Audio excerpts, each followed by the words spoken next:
तशरीफ लाए हैं, आइए उनसे गुफ्तगू करते हैं। जी शेख साहब। देखो फरीद, मैं नए साल के हवाले से सबसे पहले आपसे ये अर्ज करना चाहता हूँ कि आपको नए साल से कोई उम्मीदें वाबस्ता नहीं करनी चाहिए। नया साल जो है ये कोई अच्छी खबरें लेके नहीं आएगा। अच्छा। बल्कि मैं समझता हूँ कि ये साल बड़ा भारी है।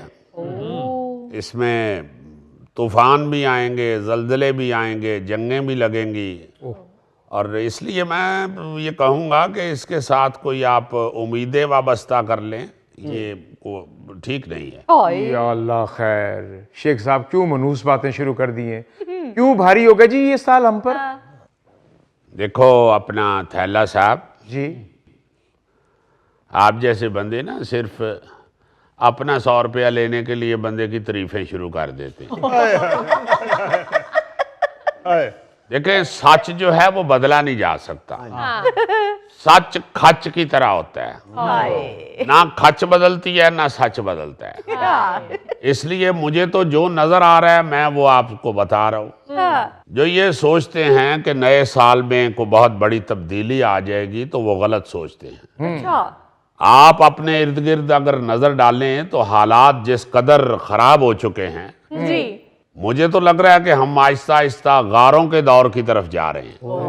शेख साहब, इसीलिए आपने फतेह जंग रोड पर अपने फ्रीडम हाउस में गार भी बनाई है और उसकी वीडियो भी बनवाई है। अच्छा। नहीं फरीद, वो गार तो असल में अपनी मट्टी से जुड़े रहने के लिए है।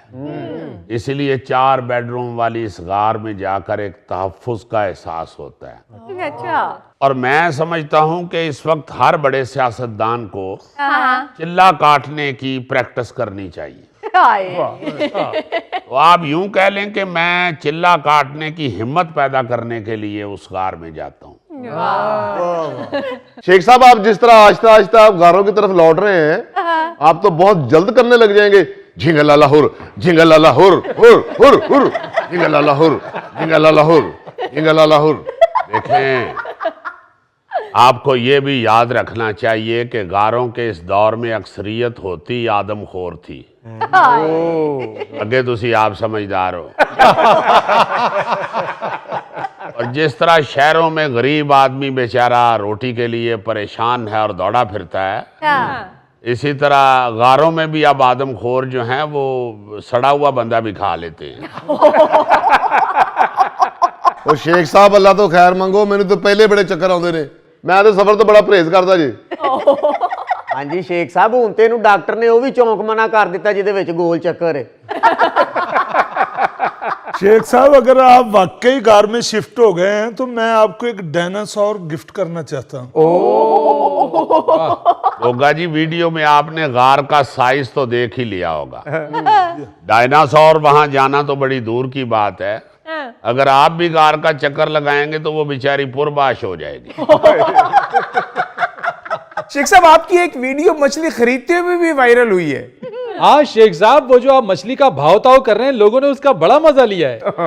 बस जी, शेख तबीयत है, भावताओं का दिल तो नहीं चाह रहा था वीडियो में, लेकिन अपनी शेखी की वजह से मजबूर हो जाता हूँ। शेखी यानी शेख तबीयत।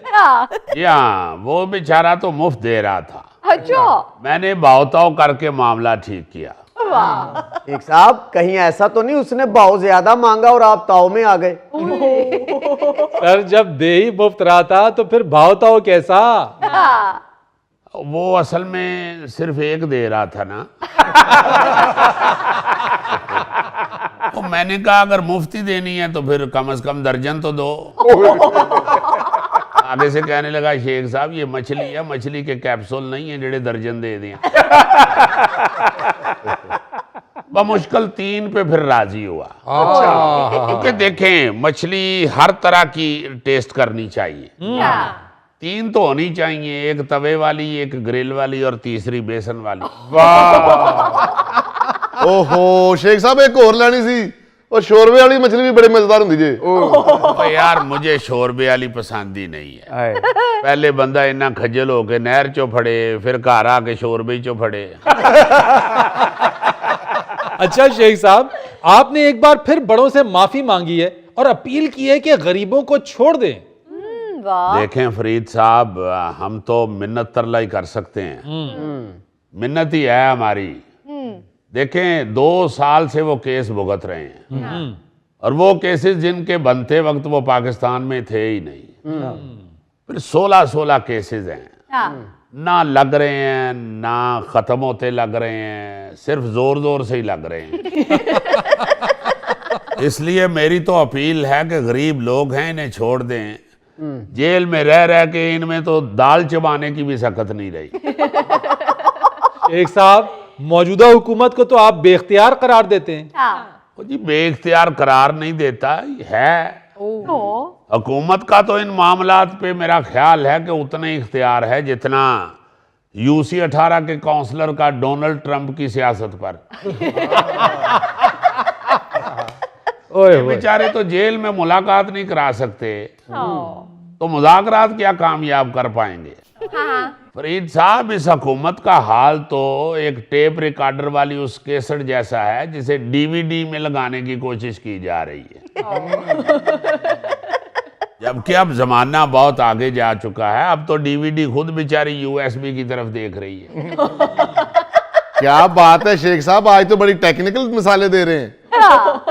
आप एक चिल्ला काट के आए, सारी टेक्नोलॉजी आपके दिमाग में जाग जाएगी। ओ, मगर शेख साहब, आप तो हुकूमत को बिल्कुल ही बेख्तियार पेंट कर रहे होते हैं। तो यार आप बात समझने की तो कोशिश करें फरीद साहब। ये जेल में मुलाकात नहीं करा सकते, जेल में मुलाकातों की तारीखें बदल रही हैं। हालांकि 50 रुपए दें तो जेल में मुलाकात हो जाती है, 500 रुपया दें तो अंदर कुर्सी पे बिठा के मुलाकात करा देते हैं, और अगर 500 और लगा दें तो 7 पिन्नियां भी दबाते हैं।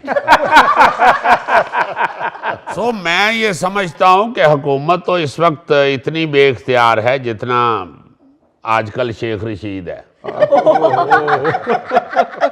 हुक्मरान तो बेचारे इसी बात पे खुश हैं कि शुक्र है कुर्सियों पे बैठे हुए हैं, कहीं इन्होंने हमारे लिए दरी नहीं बिछा दी। वैसे भी आप देखें ना, ये जो कोलैबोरेशन की हुकूमत होती है, इसमें तो इत्तेहाद चाहिए होता है। पीपल्स पार्टी जो है वो हुकूमत का हिस्सा है, मगर उसकी कोई बात ही नहीं सुन रहा। वो चीख रही है, चिल्ला रही है, कोई नहीं सुन रहा। पीपल्स पार्टी का हाल बेचारी का वो पिछले कमरे में बैठी हुई दादी जैसा हुआ है। बाहर बच्चे खेल रहे हैं, दादी अंदर से पुकार रही है, बच्चे आवाज ही नहीं सुन रहे। ये भुट्टो, बस यही हाल है दादी अम्मा का। सिर्फ नारे ही लग रहे हैं, गुफ्तगू कोई नहीं सुन रहा। क्या बात कर रहे हैं शेख साहब। चारों सूबों के गवर्नर्स पीपल्स पार्टी के, चेयरमैन सेनेट पीपल्स पार्टी का, आप कहते हैं उनकी कोई सुन नहीं रहा। क्या आप बच्चों वाली बात कर रहे हैं फरीद साहब? गवर्नर बेचारे क्या इख्तियार है उनके पास? ये तो दर्शनी पहलवान है, वो वाले पहलवान जो अखाड़े में खड़ा होता है और पट पे हाथ मार के फिर बैठ जाता है। मेरा मतलब है कि ये बात है कुछ करने की।